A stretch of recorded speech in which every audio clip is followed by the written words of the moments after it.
Shalom, selamat malam Bapak Ibu Saudara yang dikasihi Tuhan Yesus Kristus. Selamat berjumpa dalam renungan pada malam hari ini. Doa dan harapan saya saudara semua ada dalam keadaan yang baik, sehat, penuh sukacita, dan berlimpah berkat Tuhan. Sebelum kita mendengarkan renungan firman Tuhan, mari kita berdoa. Terima kasih Tuhan, kami mengucap syukur kepadamu Bapa, karena berkat kemurahan-Mu kami dijaga, dilindungi, disertai sepanjang hari ini. Tuhan sudah memampukan kami melewati semuanya. Pada saat ini kami mau mendengar sabda firman-Mu. Urapilah kami agar kami mengerti dan taat pada kehendak-Mu. Dalam nama Tuhan Yesus kami berdoa. Haleluya. Amin. Saudara yang dikasihi Tuhan, ayat renungan kita pada saat ini terdapat dalam Yakobus 5 ayat 16 bagian A. Tertulis demikian. Karena itu hendaklah kamu saling mengaku dosamu dan saling mendoakan supaya kamu sembuh. Saudara yang dikasihi Tuhan, menurut sebuah studi, wanita cenderung lebih sering meminta maaf daripada pria.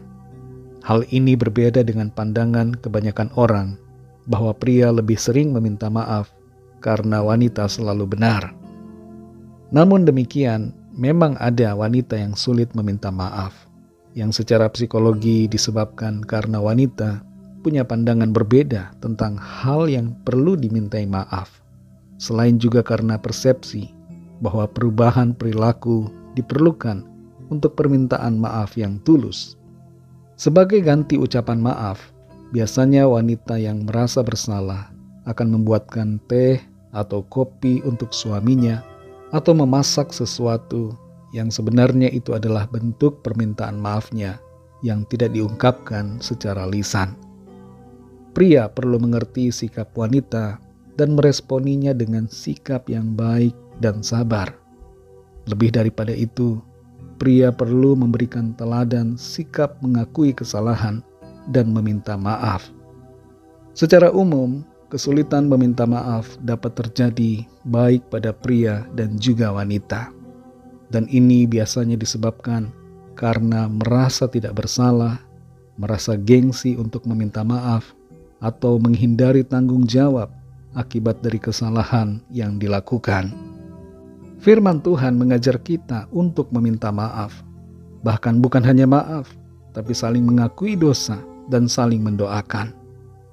Dalam Yakobus 5 ayat 16 ini tertulis, karena itu hendaklah kamu saling mengaku dosamu dan saling mendoakan supaya kamu sembuh. Ada beberapa tafsiran mengenai bagaimana prakteknya ayat ini dalam kehidupan jemaat.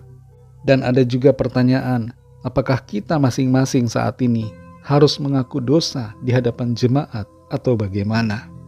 Namun dalam konteks kita di zaman sekarang, praktek saling mengaku dosa setidaknya dapat kita lakukan dalam lingkungan keluarga kita masing-masing, antara suami dan istri, orang tua dan anak, atau antara sesama orang percaya dalam suatu komunitas. Dampak dari sikap saling mengaku dosa dan mengampuni adalah berkat yang dicurahkan bagi kehidupan kita. Dalam ayat ini dinyatakan tentang kesembuhan yang terjadi ketika saling mengaku dosa dan mendoakan. Ada kesembuhan ketika kita mempraktikkan apa yang dinyatakan di sini. Kesembuhan ini mencakup kesembuhan jasmani dan juga kesembuhan secara rohani. Sebenarnya saudara, ketika kita mengakui dosa, meminta pengampunan, serta saling mendoakan, kita sedang menyembuhkan diri kita pribadi. Karena melaluinya, kita membuka pintu bagi pengampunan dan berkat yang dari Tuhan. Kehidupan kita akan jauh lebih sehat, jauh lebih berbahagia, jika kita saling mengaku dosa dan berdoa satu sama lain. Bila dalam rumah tangga dan keluarga ada sikap saling curiga, saling benci, menyimpan kesalahan, tidak mau mengakui dosa, tidak mau meminta maaf, maka akibatnya tidak ada kesatuan hati untuk berdoa. Bahkan berdoa bersama pun sangat sulit terjadi. Tapi kalau kita dalam keluarga saling merendahkan hati dan mengakui kesalahan, serta mengampuni, maka akan ada kebahagiaan, sukacita, damai sejahtera, pemulihan, kesembuhan, dan berkat bagi kita. Mujizat seringkali terhalang karena ketiadaan pengakuan dosa, ketiadaan pengampunan satu sama lain, dan ketiadaan sikap saling mendoakan. Saudara yang dikasihi Tuhan, adakah di antara kita saat ini sedang berdiam satu sama lain karena tidak mau mengakui kesalahan? Antara sesama saudara saling marah, antara suami dan istri tidak bicara, antara orang tua dan anak ada jarak.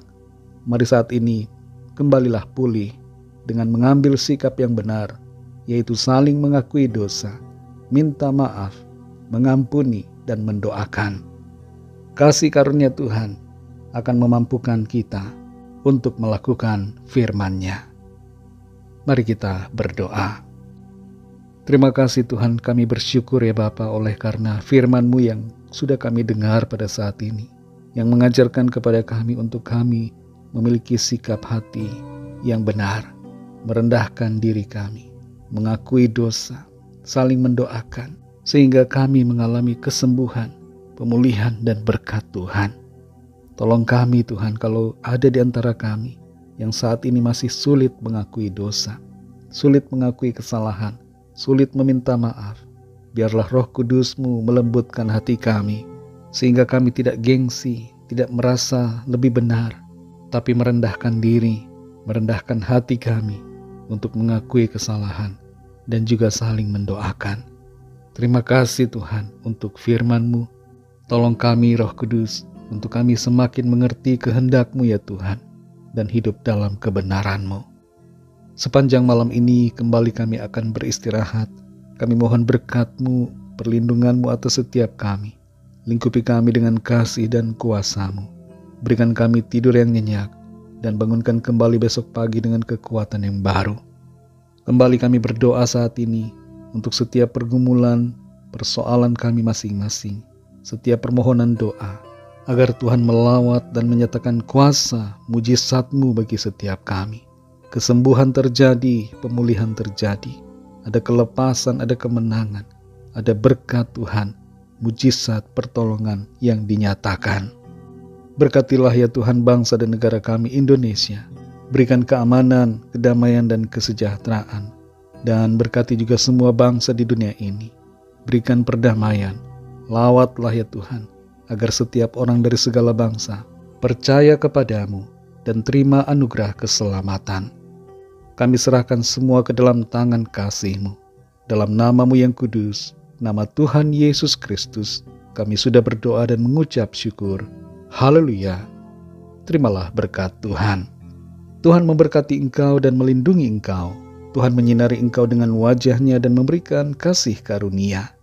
Tuhan menghadapkan wajah-Nya kepadamu dan memberikan damai sejahtera.